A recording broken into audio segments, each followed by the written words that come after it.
So the way I do it is by going on the road. It's very simple. Like, hey, you want to go to Indianapolis for the weekend? Why not? So, hey, everyone.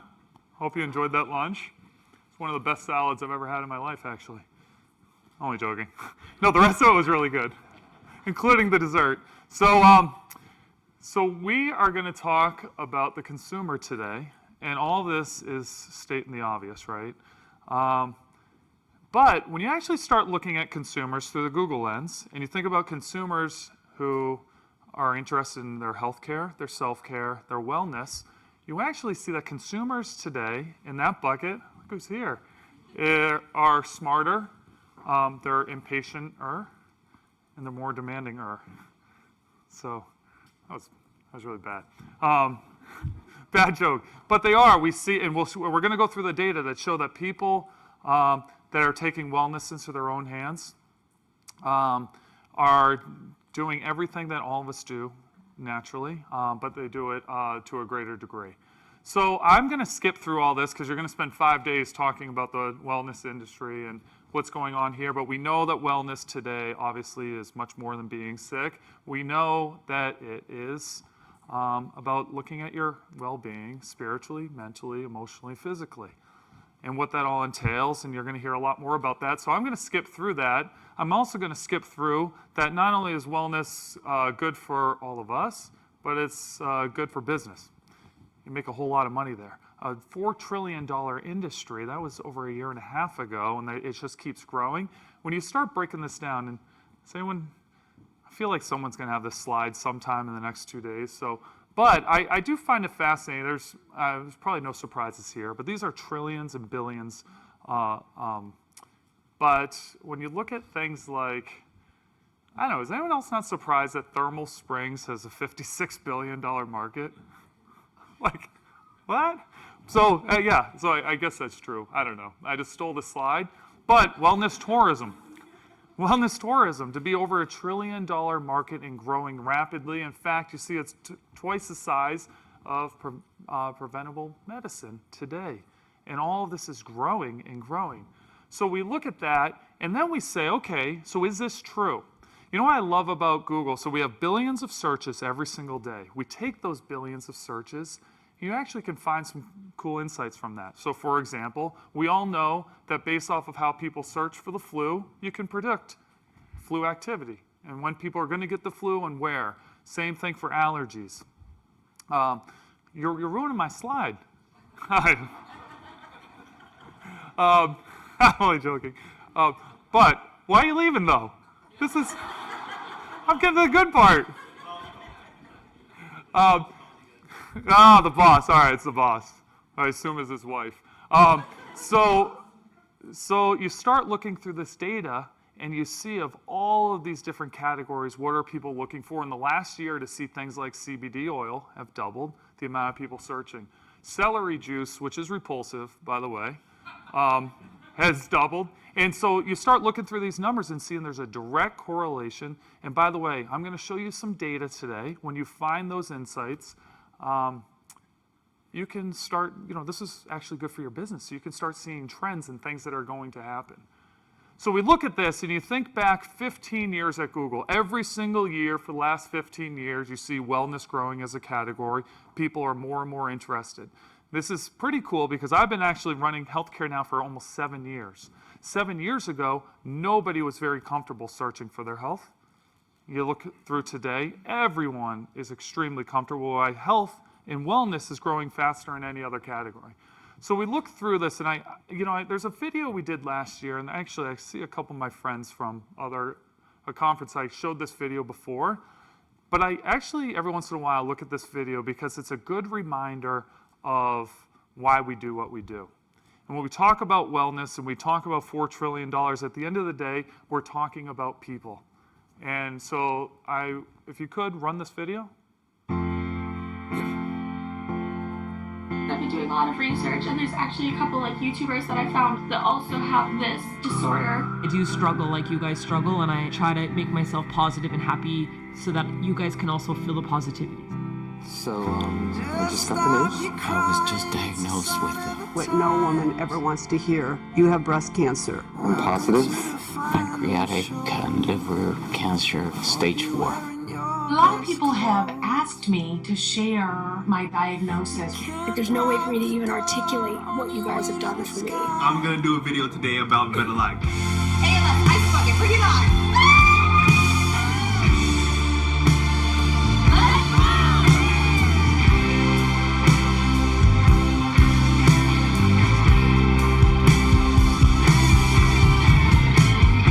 The doctor coming in and telling me the results, and I just cried in my mom's arms. I thought my whole life was over. I was 16 years old. Our babies are very critical, and we don't know if they're going to even make it through a shift.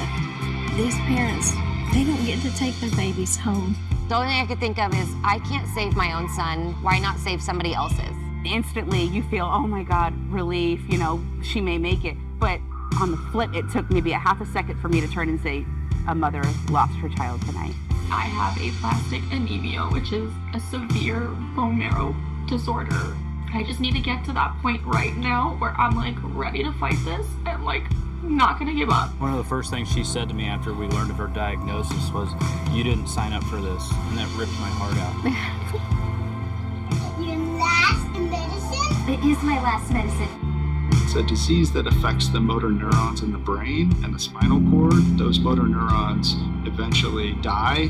One of the hardest things about ALS is losing the ability to speak. I don't want to sound like a computer. I want to sound like me. One of the most important things you could realize is that you're not alone. It's gonna be okay. When you see even a little success, grab hold of it. Find yourself a community and keep fighting. There is hope. There are people out there to help. You are not alone. Just take it one day at a time. You'll have your good days and you'll have your bad days. But when you're having that good day, embrace that day. It's a strange feeling saying your first words a second time. It's like you don't even realize how powerful, how personal, and just how unique your voice really is until it's taken from you. My voice was how I fought back against the very disease trying to take it from me. I will make sure my voice is heard again. Guess who's back?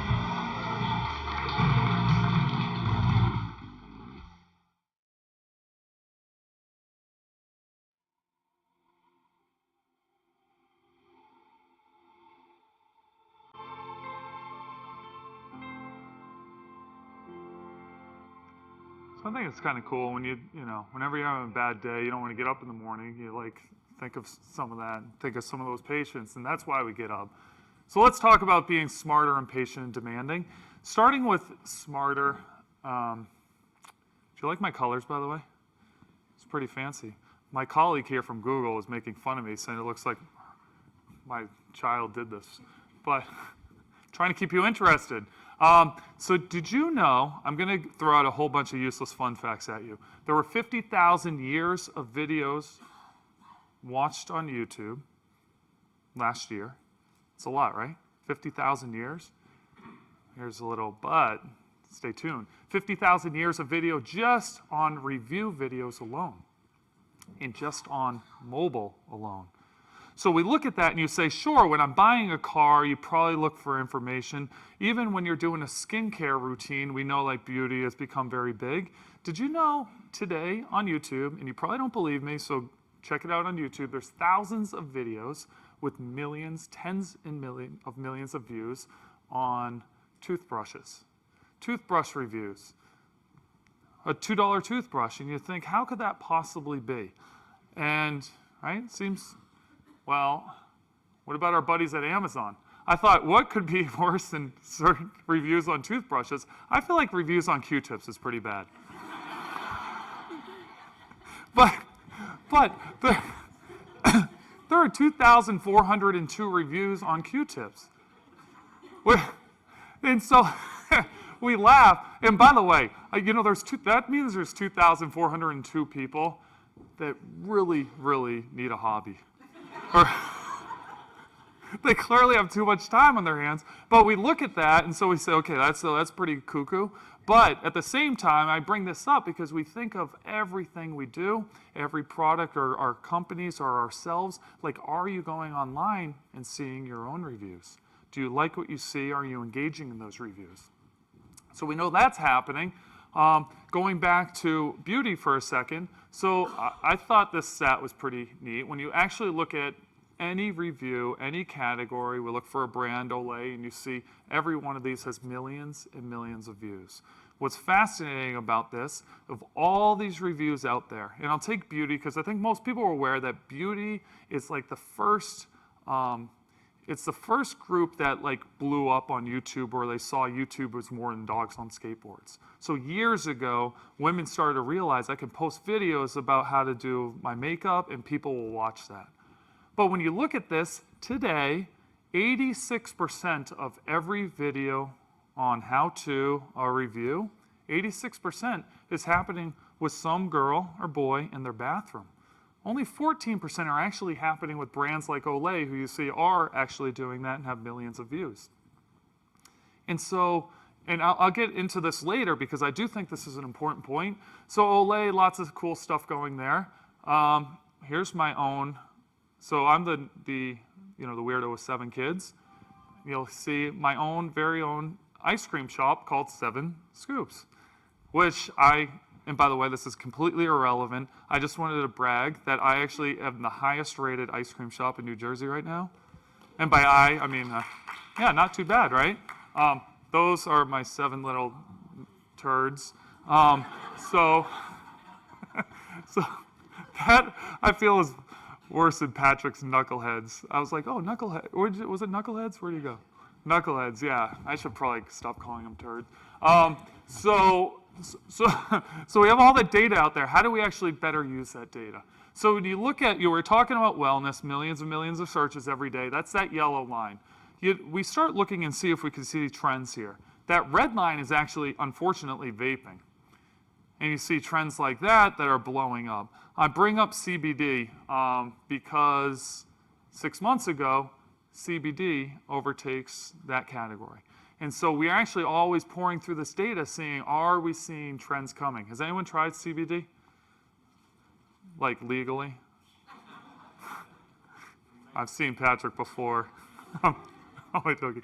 No, I actually, seriously, I've been using the cream on my shoulder, and it's worked wonders. So a little trend there. What's neat about CBD, millions of searches, we actually look through, the number 1 search engine in the world we know is Google. Number 2, anyone know? Little hint, it's actually YouTube. So, but what's interesting is you start pouring through all this data.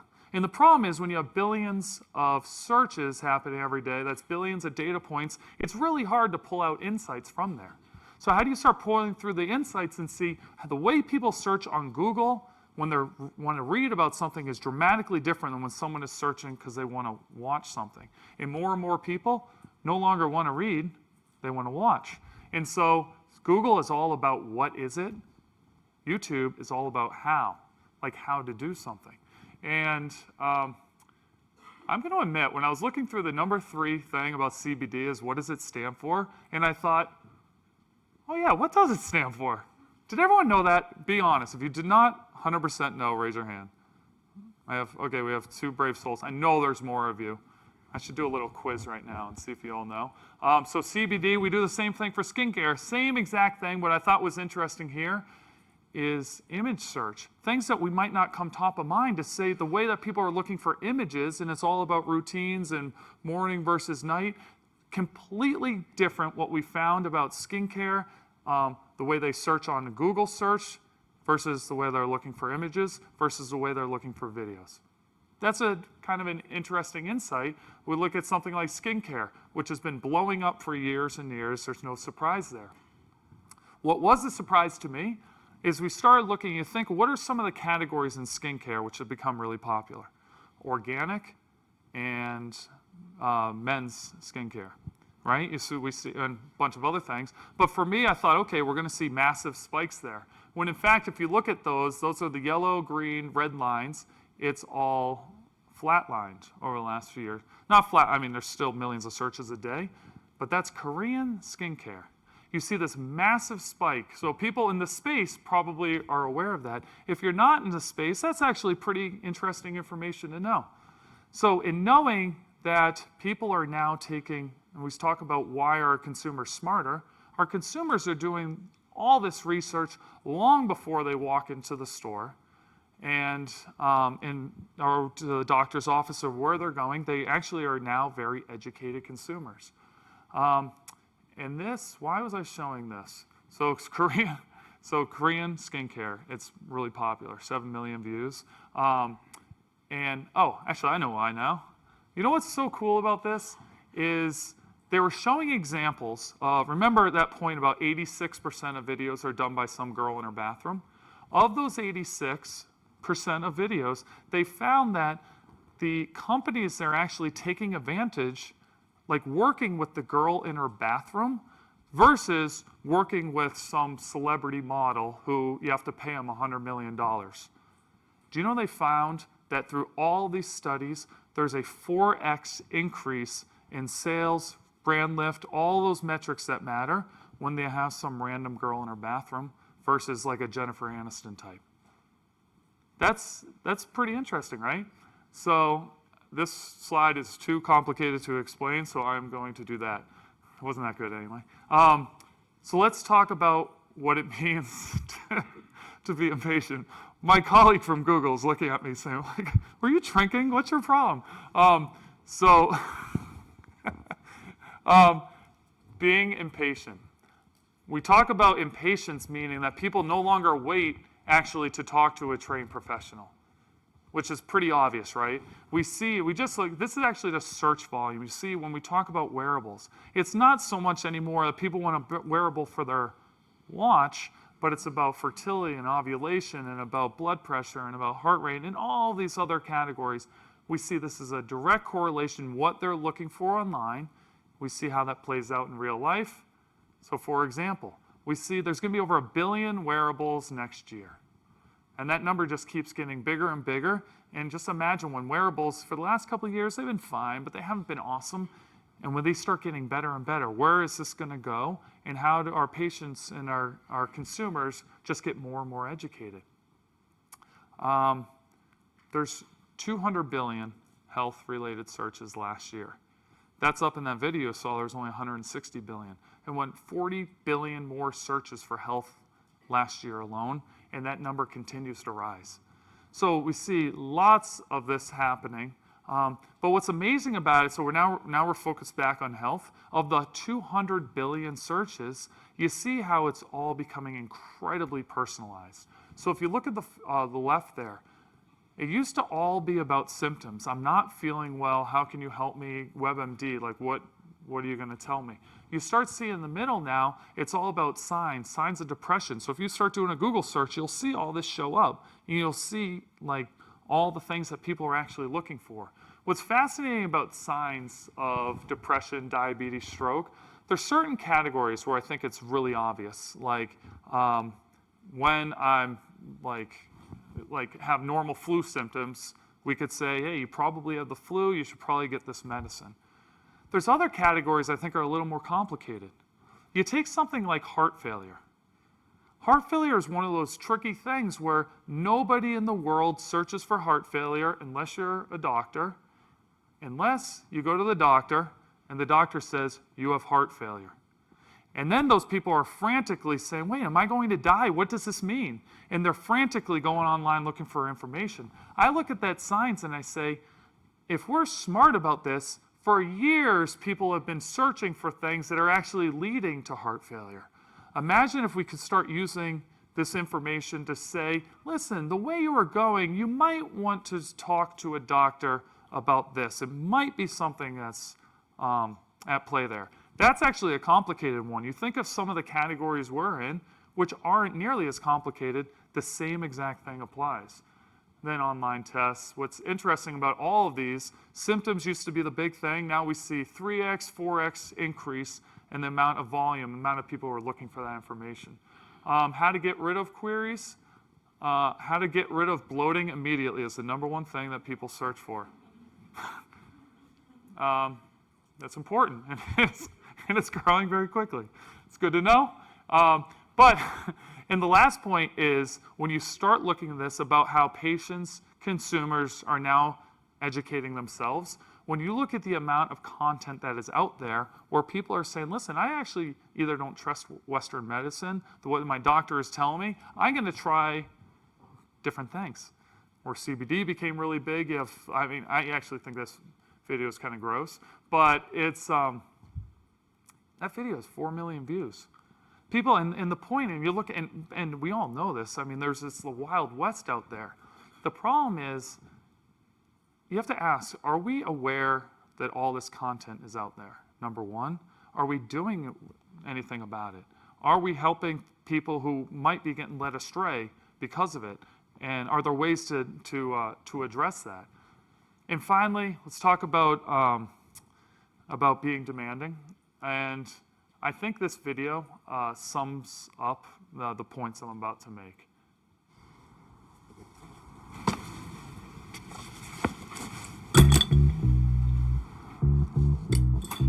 You make no sense. You make no sense.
So we chuckle at that video. I was hoping for a larger chuckle, by the way. Are you guys getting tired from lunch? From that delicious meat? No, I actually really did like that steak. Was it steak? Not exactly sure. So, but we look at that and we say, we all laughed. But think of our own companies. Is there ever a time in our companies where we're like, really? Really? Is that how, does that make sense? And so some of this is like, you might have seen this before, but I find it fascinating that all the things that don't make sense, including that our attention spans are now shorter than a goldfish. It's true. 6 seconds is our average attention span, which is why I can tell most of you are tuned out to this presentation. And think just 20 years ago, it was double that. Just a few years ago, it was a lot more than that. And I'm not exactly sure how they measure a goldfish attention span. But either way, though, it actually makes sense. We are just bombarded with data all day, every day. And and just because our world has gotten so quick, so fast, we have to adjust. This is evolution that is happening. But you start looking at some of this, and we say, okay, this is actually tracking how long it takes a website to load. And so you saw Flonase there, GSK in the house, a sponsor. Got to give them a shout out. Anyone here? Okay. Good, because I'm about to make fun of them too. The next slide. But they actually are as fast as Amazon. Not as fast as Google, but they still are very fast, knowing and understanding that people have an attention span that nobody is going to wait for them. And you see some of these other brands who are not there, and this stuff is critical that we get right. Understanding it's all, for our demanding consumers, it's all about doing things quickly, and they need it right away. So good thing GSK is not here, because you take things, it's not only about speed. GSK, nice. Flonase, you're the best. And Sensodyne, however. No, okay, in full disclosure, I actually love GSK. You do. It's an unbelievable company who is so forward thinking. You know there's like a but coming. No, I actually bring this up and I specifically show this because in health, it's almost impossible to find a site that loads in 0.6 seconds. The fact that GSK does that is amazing. The problem is, what I was saying before, there are thousands of things that we have to do and get right, and things are constantly changing. So how do you keep up with that? Which, by the way, it's impossible to do today with humans, which is why machine learning is going to clearly be the future in how we keep up with this. I bring this up because not only are consumers demanding and they want it quick, but it has to be ridiculously relevant. And so we just did a search for toothpaste flavors, and I'm on toothpaste because it seems like such a who searches for toothpaste? Well, there's millions of searches for toothpaste flavors. And you see up there, are you actually, when someone asks for the flavors, are you answering about their flavors, or are you trying to sell them like the new coolest toothpaste? And this is toothpaste that's so obvious, and Oral-B actually figured that out in this case. I could show you 3 other examples where Oral-B probably didn't figure it out. I bring all this up because we've seen a dramatic shift on how consumers look for information. So it's no longer, now it's getting extremely personal. People don't no longer say best lipstick. It's best lipstick for old people or older. And so you get the idea. All these categories in the last year, to see growth rates like this when everyone, Google used to grow every year like a lot in our search volume. Now everyone in America has a phone and does searches. So to see growth rates like this means there's clearly onto something. This stat I found fascinating. Almost everybody today does not care about your message if it's not extremely relevant to them. And so there's so many good examples. Like here's an example of Neutrogena. Is J&J here? Yeah, J&J. This is pretty huge. So they were able to take a creative and have, with one creative, give 22 different variations of it based off of what time of day it was, what kind of videos someone is watching, and then tailor the creative and the messaging accordingly. In this case, I think Neutrogena actually did like 21 different variations. There's been examples with like Campbell's doing over 100 different variations of their creative. The reason why this is important, when you do this stuff, not only do sales go up, but in this particular case, it's people who otherwise weren't interested became interested. 72% of all those purchases came from a new customer. That's pretty amazing stat. So how do you leverage that more? And then finally, it's about the timing and even down to timing, like what time of day it is. So you take something like back pain. There's like 5 billion searches for pain every year. 5 billion just in the US. Every search for back pain you see those spikes every day? That's 5 in the morning. Every single day, 365 days a year. You start looking through this more and you say, okay, Advil, Tylenol, aspirin, you see the same thing happen. 5 in the morning, 6 in the morning, every single day, 365 days a year. How do you get the right message to that person, knowing in the morning is a much different, when someone is looking in the morning, what do we typically do? There's other examples, like I find you take something like depression. There's 1 million searches every single day for depression between 1 and 3 in the morning. I met with a CEO of a huge pharma company, and I said, and some people are like, Ryan, you shouldn't be talking to a CEO about search. And I said, really? I think a CEO would like to know there's 1 million searches happening between 1 and 3 in the morning, people who are desperate need of help. And CEO, what are you doing? You're trying to sell them a pill when they need your help. So help them, understand them, listen to them, and sell them a pill later.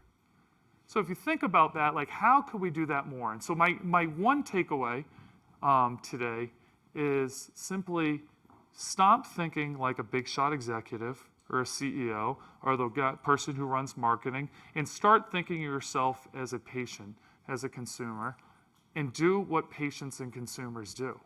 So go to Google and go to YouTube and Twitter and Facebook and just listen to all the stuff happening out there. Go to your mobile sites and say, do you like what you see? And if not, like, how could you change that this afternoon?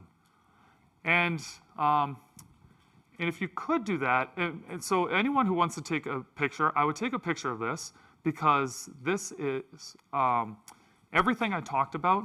I literally took it from all these free tools. If you Googled every single one of these words that I have up here, it's actually just a free tool available to everyone. There's nothing in there that was proprietary information in this whole presentation. So look through those and just play around with them, and there's hopefully some good learnings you can get from that. So that's all I have for you. Do we have any? Oh wait, do we do? We could do one question, half a question. That's all I have for you. So thank you all.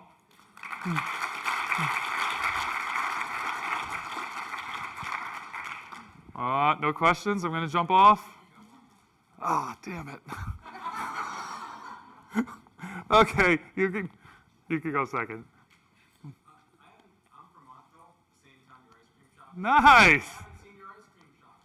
Dude, you are definitely not cool, because everyone who's... Okay, Montville, New Jersey. Yeah, I'm from Families of Montville, right off of the Nice. Okay, you better come in this... Oh, wait, you're here this weekend. Okay, hey, look at that. It's got a new customer for life, hopefully. Very cool. Cool. Can you ever not ice cream with Charlotte? What's that? You said that if the search or the messaging is relevant, there's a 14% lift in sales, and 72% of those are new buyers. So that was a particular example for someone who literally just did a video campaign online.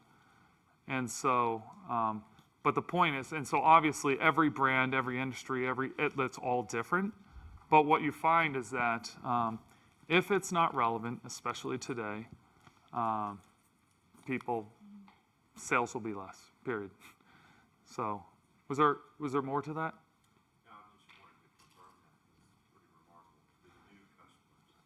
And so that's on video, and video is actually hard. Things like search is actually easy. So we showed the search examples because you could ask me right now, what are the top 100 searches that people are doing today for my brand or anything related to my brand? And I could say, here's exactly what they're looking for. So then you meet with your team and your agency and you say, okay, here are the top 100 things they're looking for. How do we answer all 100 of those and make sure that's relevant? You will find that a majority of the searches today, look at your own searches. Like, you eventually get there, but a lot of times I'm doing a search and I'm like, that's not exactly what I asked for, or it's pretty good. I click on the site and then they send me the wrong landing page. I'm like, dude, come on, it's 2019. You have to get this right.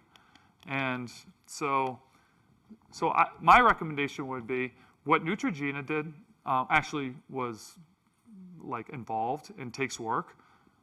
There's a whole bunch of stuff literally you could do this afternoon, like some of those websites we showed. This afternoon, they could cut the speed in half. I don't understand why they don't, but they should.